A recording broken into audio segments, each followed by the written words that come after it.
안녕하세요. 매일 새로운 사연을 전하는 읽어주는 사연 라디오입니다. 구독과 좋아요, 많은 공유 부탁드립니다. 오늘의 사연 시작하겠습니다. 안녕하세요. 금융업에 종사 중인 30대 여성입니다. 흔히 사람들이 말하는 돌아온 싱글이기도 하고요. 솔직히 이유가 어찌됐건 이혼했다고 하면 사람들이 좋게 봐주지는 않잖아요. 그래서 사실 얼마 전까지도 가족과 가까운 지인들을 제외하곤 누가 먼저 물어보지 않는 한 이혼했다고 말하고 다니진 않았거든요. 그런데 이제 새해도 밝았겠다 제 스스로 좀 떳떳해지고 싶더라고요. 그래서 일단은 이렇게 익명의 힘을 빌려 제가 왜 이혼하게 된 건지 이야기를 해볼까 합니다. 남편을 처음 만난 건 자주 가던 카페에서였어요. 좀 더 구체적으로 말하자면 저희 회사 근처에 개인이 하는 작은 카페였죠. 그런데 바로 옆에 대기업 프랜차이즈 카페가 있다 보니 솔직히 장사가 잘 되진 않았던 것 같아요. 프랜차이즈보다 맛이 월등히 좋은 것도 아니었고 그렇다고 가격이 아주 저렴한 것도 아니었으니까요. 하지만 그럼에도 불구하고 제가 그 카페를 자주 찾았던 건 카페에서 흘러나오는 음악이 정말 제 취향이었어요. 그래서 남들 다 가는 프랜차이즈가 아니라 늘 그 카페를 찾게 되었죠. 그리고 그러다 우연히 카페 주인하고 몇 마디 대화를 나누게 되었는데 알고 보니 저랑 같은 대학교를 나왔더라고요. 물론 대학교에 사람이 한둘도 아니고 나이 차이도 5살이나 나다 보니 겹치는 지인은 없었지만 그래도 그날의 대화를 계기로 조금씩 가까워지게 되었는데 눈치채셨겠지만 그 카페 주인이 훗날 제 남편이 되었네요. 남편과의 연애는 보통이었어요. 무슨 말이냐 하면 서로 맞는 부분도 있었고 안 맞는 부분도 있었고 그런데 그거야 다른 사람들도 마찬가지잖아요? 그래서 특별히 개의치는 않았습니다. 다만 저는 결혼을 하는 건 좀 신중히 하고 싶었어요. 막말로 어차피 할 결혼 굳이 일찍 해야 하나 싶었거든요. 물론 주변에서는 그래도 1살이라도 어릴 때 결혼해야 건강한 아이를 낳는다며 기왕 할 거 일찍 하라 하기도 했는데 제 나름대로 건강관리는 꾸준히 잘해오고 있었기 때문에 그런 조언들이 크게 와닿지는 않았던 게 사실이에요. 그러나 남편의 경우 저보다 5살이나 많다 보니 연애 초반부터 조금씩 조바심을 내더니 사귄 지 1년 만에 떡하니 프로포즈를 해오더라고요. 그리고 솔직히 어리석게도 저는 이 결혼을 해야 하나 말아야 하나 안 할 거면 뭐라고 말을 해야 하나 하고 고민하고 우왕좌왕하다가 얼떨결에 결혼을 약속하고 말았습니다. 그런데 막상 본격적으로 결혼 이야기가 오가기 시작하고 얼마 지나지 않아 생각지도 못한 문제가 저희 발목을 잡았으니 그건 바로 집이었어요. 언젠가 남편이 말하길 자기는 카페 하나 운영하는 것만으로도 신경 쓸 것도 많고 여력이 없어서 돈 관리 대부분을 어머님이 도맡아주고 계신다 했습니다. 그리고 솔직히 나이가 40 가까이 돼가는 남자가 돈 관리를 어머님한테 맡겨두고 있다는 게 영 찜찜했지만 당시엔 결혼 이야기가 오가던 상황은 아니다 보니 그냥 그러냐 하고 말았거든요. 그런데 막상 결혼 이야기가 나오고 제가 얼마나 모아뒀냐 물으니 1억 어쩌고 하면서도 어물쩍거리다가 나중엔 좀 짜증을 내더라고요. 그러면서 어쨌든 집만 해결하면 되는 거 아니냐 하더니 저더러 어머님 소유의 빌라에서 신혼살림을 시작하자고 하는 거예요. 제가 비록 결혼에 대한 환상을 가진 여자는 아니었지만 그래도 뭐랄까. 시작부터 제 뜻대로 되는 게 없다는 생각에 솔직히 기분이 좋지는 않았습니다. 게다가 어쨌든 어머님 빌라지 저희 명의로 해주시는 것도 아닌데 리모델링은 해야 하지 않겠냐며 그걸 제가 해왔으면 하는 남편이 어찌나 얄밉던지. 그래서 제가 남편더러 어차피 우리 둘 다 잠만 자는데 뭘 큰돈 들여 고치냐고 일단은 좀 참고 살아보자 했네요. 하지만 이 일로 어머님께선 걸핏하면 어디 가서 며느리가 몸만 시집왔다며 당신이나 괜히 받아줬지 다른 집 같았으면 벌써 내쫓았을 거다 뭐 그런 식으로 말씀을 하고 다니시더라고요. 어이없었죠. 리모델링만 안 했지 그래도 남들 해가는 건 그럭저럭 다 해갔는데 그러셨으니까요. 게다가 결혼식을 올리고서야 알게 된 충격적인 사실은 남편이 그간 모아두었던 돈이 신우가 결혼하는데 쓰였다는 거였어요. 어디서부터 어떻게 설명을 해야 하나 싶은데 일단 남편에게는 저와는 동갑인 하나뿐인 여동생, 그러니까 저에게는 하나뿐인 신우가 있습니다. 그리고 제가 남편과 연애하던 당시 신우 또한 연애 중이라는 걸 남편에게 들어서 알고는 있었어요. 하지만 그런 신우가 저희보다 일찍이 결혼을 하게 될 줄은 몰랐는데 혼전 임신으로 급하게 식을 올리더라고요. 스몰 웨딩이니 뭐니 하면서 정말 임신 소식 듣고 결혼까지 2달도 안 걸렸던 것 같아요. 그런데 나중에서야 알고 보니까 심해부 쪽에서 임신이 대수냐며 지워라 어쩌라 하는 걸 저희 시댁에서 아주 바짓가랑이 잡고 늘어지다시피 해서 결혼을 시켰던 거였고, 그 과정에서 심해부 쪽에서 1억을 해오라는 걸 저희 어머님이 해주셨다는데 그 1억이 알고 보니 저희 남편 돈이었더라고요. 정말이지 이 모든 걸 제가 결혼식 하루 전에라도 알았다면 남편하고 결혼하는 일은 없었을 거예요. 하지만 어머님께서는 대신에 집을 해결해줬는데 뭐가 대수냐 하시며 뻔뻔하게 나오셨고, 남편은 남편대로 자기는 정말 몰랐다며 저에게 미안하다 하니 더는 제가 할 수 있는 게 없었습니다.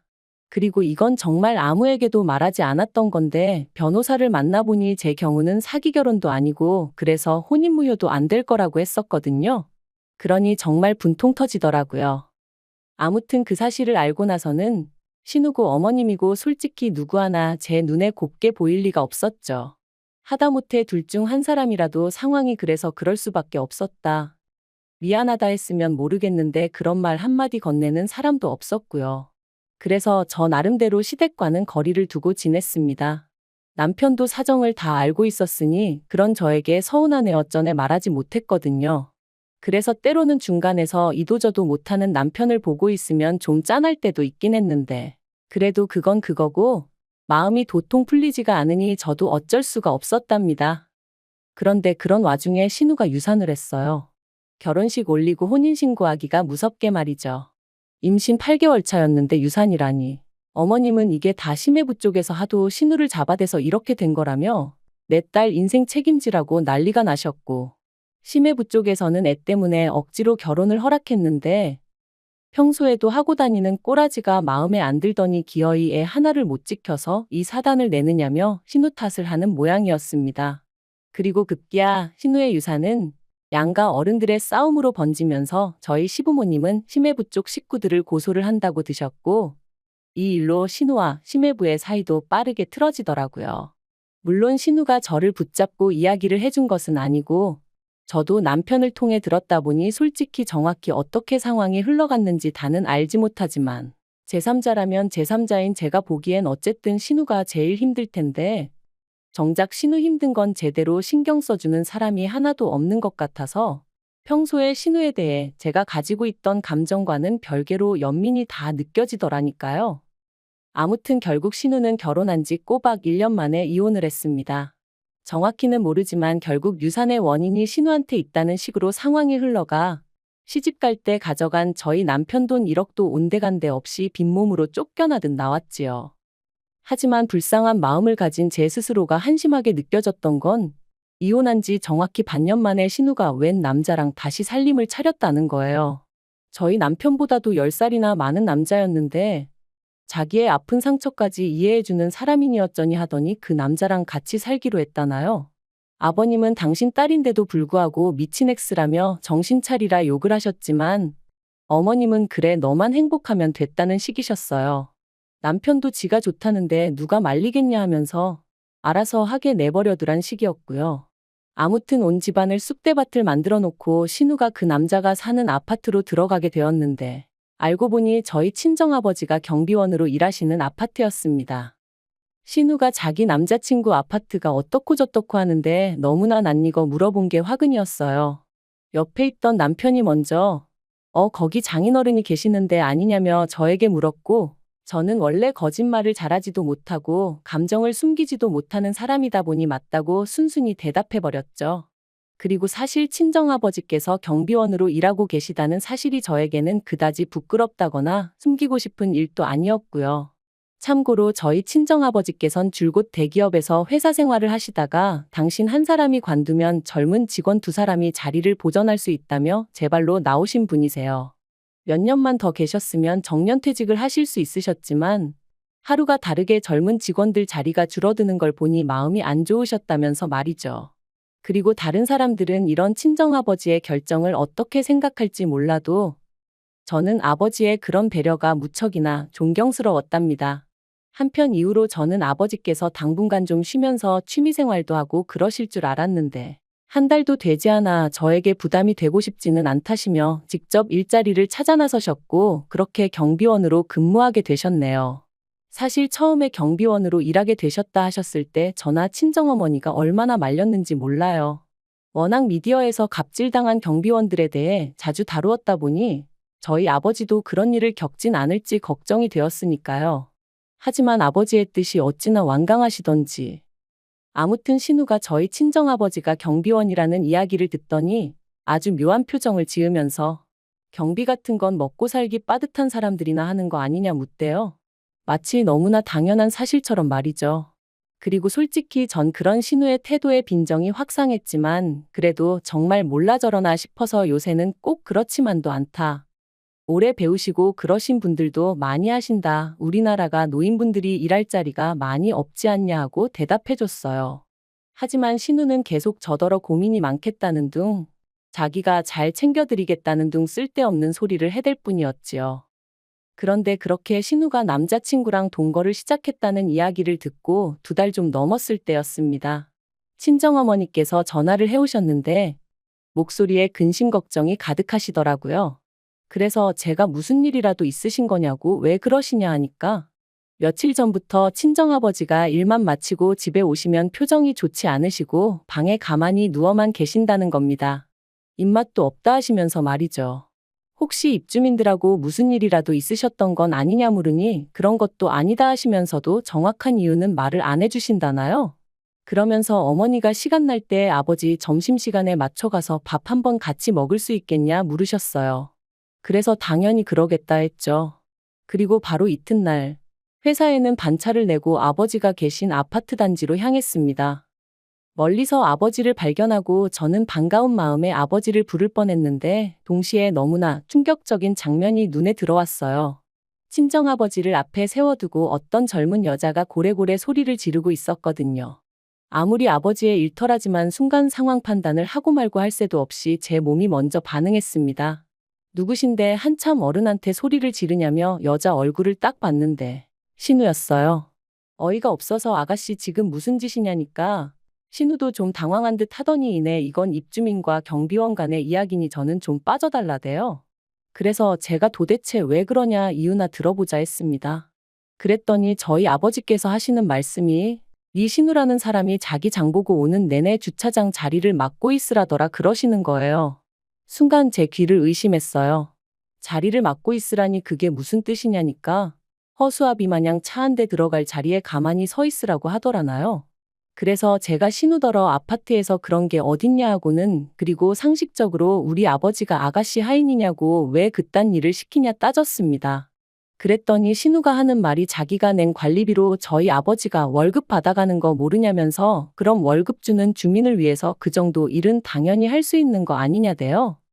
신우가 개념이 없는 건 알고 있었지만 어떻게 저런 말을 아무렇지도 않게 할 수 있는지 기도 안 차더라고요.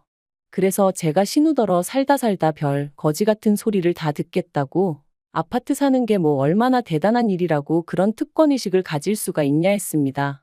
그리고는 멋대로 떠들어대는 신우를 뒤로하곤 바로 친정아버지를 모시고 관리실로 향했어요.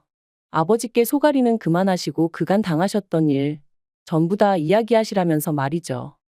관리소장을 비롯한 관리실 직원들이 얼굴을 들지 못했습니다.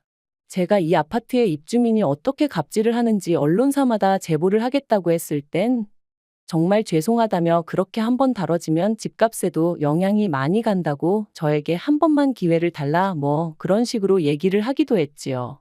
그리고 저희 친정아버지도 저더러 너무 일을 키우지 말라면서 여기 사는 대부분의 입주민들은 다들 정말 좋은 분들이 맞다고 다만 저희 신우 그 미꾸라지 한 마리가 이 사태를 만든 거란 식으로 말씀하시더라고요.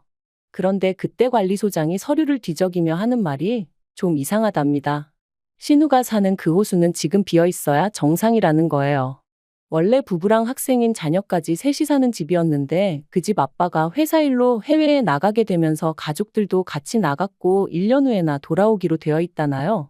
그래서 제가 그럴 리가 없다. 신우 남자친구가 집주인이라 했다 했습니다. 그러자 관리소장이 누구랑 통화를 하더니 자기 말이 맞다면서 한번 확인해 보라고 그러는 거예요. 그리고 알게 된 충격적인 사실은 신우 남자친구가 자기 집이라고 했던 그 집은 실은 남자친구의 지인의 집이었어요. 해외로 나가게 된 집주인이 가끔 들여다 봐달라고 한 걸 아예 눌러앉아서 살다시피 하면서 자기 집이냥 신우까지 불러들였던 거죠. 그리고 신우는 그런 사실도 모르고 자기 남자친구가 아파트가 있네어쩌네 하면서 김칫국을 마신 거고요. 게다가 그뿐만이 아니었습니다. 신우 남자친구가 알고 보니 유부남이었거든요. 그래서 평일이고 주말이고 외박이 잦았는데 그것도 신우는 자기 남자친구가 얼마나 능력이 있어서 출장이 잦은 줄 알았다나요? 나이를 도대체 어디로 먹었길래 그렇게 말하는 대로 고지곳대로 믿은 건지. 정말 남자의 눈이 멀면 이럴 수도 있는 건가 싶을 지경이었죠. 한편 이후로 아파트에서 원래 집주인 쪽에 연락해 상황을 설명했고 그 집주인이 신우 남자친구에게 뭐라고 했는지는 몰라도 경찰까지 와서는 결국 그 남자친구라는 사람을 끌어냈다 들었습니다. 그리고 이런 시끄러운 상황을 신우 남자친구의 와이프도 알게 되면서 신우를 상간녀로 고소를 한 해 만에 또다시 집안이 쑥대밭이 되었죠. 그리고 저도 저대로 신우가 버젓이 사돈어른인 걸 알면서도 저희 친정아버지에게 그따위로 행동했다는 걸 그냥 넘어갈 수는 없었기에 시부모님께 일단 말씀을 드렸습니다. 솔직히 이때만 하더라도 시부모님이라도 저희 아버지한테 정식으로 사과하셨다면 그 정도로 마무리 지을 생각이었고요. 하지만 결론부터 말하자면 그 부모의 그 딸이라는 말이 딱이었어요.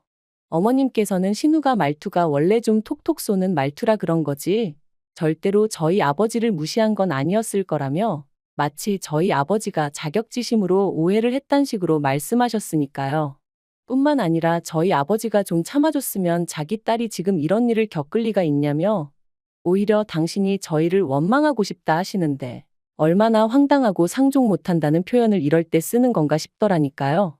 게다가 남편마저 팔은 안으로 굽는다고 그런 어머님 편을 들며 저더러 야속하다 말했기에 제가 더는 못 살겠다 이쯤에서 헤어지자 했습니다. 하지만 이혼까지 이르는 과정이 쉽지만은 않았던 게 사실이에요. 서로 사랑과 미련이 남아서라기보다는 남편이 자기가 왜 이혼을 당해야 하는지 납득하지 못하겠다며 버텨가지고요. 그래서 결국 협의이혼 안 해주면 내가 당신한테 어떻게든 위자료를 받아낼 건데 신우가 저런 상황인데 당신까지 그렇게 되면 시부모님이 괜찮으시겠냐? 제 나름대로 초강수를 둔 거죠. 그랬더니 남편도 이리저리 따져봐도 자기가 뭐 할 수 있는 일이 없겠다 싶었는지 결국 알겠다 하대요. 한편 이후로 제가 건너 전해 들은 소식은 상간녀 소송을 당한 신우 위자료를 물어주느라 남편이 카페를 정리했다는 이야기였어요. 사실 이혼한 이후로 여전히 오며 가며 눈에 띄는 그 카페가 아주 눈에 가시기도 했고 아는 사람들은 알다 보니 민망한 적이 한두 번이 아니었는데 정말이지 속으로 쾌재를 불렀답니다. 참 그리고 이혼하면서 비로소 알게 되었던 게 저희 살라고 내주셨던 어머님 빌라에도 대출이 얼마나 많이 걸려 있던지. 아무튼 이혼하는 내내 이 똥통에서 한시라도 빨리 빠져나가고 싶다는 생각뿐이었다니까요. 한편 친정아버지가 많이 미안해 하시더라고요. 당신이 아무 일도 아닌 척 넘어갔더라면 제가 그래도 이렇게 이혼까지 했겠냐며 말이죠. 하지만 저는 그런 아버지께 절대 그런 생각 마시라고 모든 게 다시 제자리를 찾았을 뿐이라 말씀드렸어요. 남의 것을 탐낸 사람은 벌을 받는 게 맞고 믿음을 배신한 사람도 벌을 받는 게 당연한 거잖아요. 그리고 무엇보다 남을 함부로 무시하는 사람은 더 크게 어디 가서 당해봐야 정신을 차린다니까요. 아무튼 남편을 비롯한 시댁 식구들 인생이 앞으로 어떻게 될지는 모르겠고 자기들 팔자 자기들이 말아먹든 말든 제 알바는 아니지만 적어도 더 이상 남에게 상처 주는 일은 없었으면 좋겠습니다. 긴 이야기 들어주셔서 감사합니다. 오늘의 사연은 여기까지입니다. 구독과 좋아요, 알람 설정해주시면 앞으로 더 좋은 사연으로 찾아오겠습니다. 감사합니다.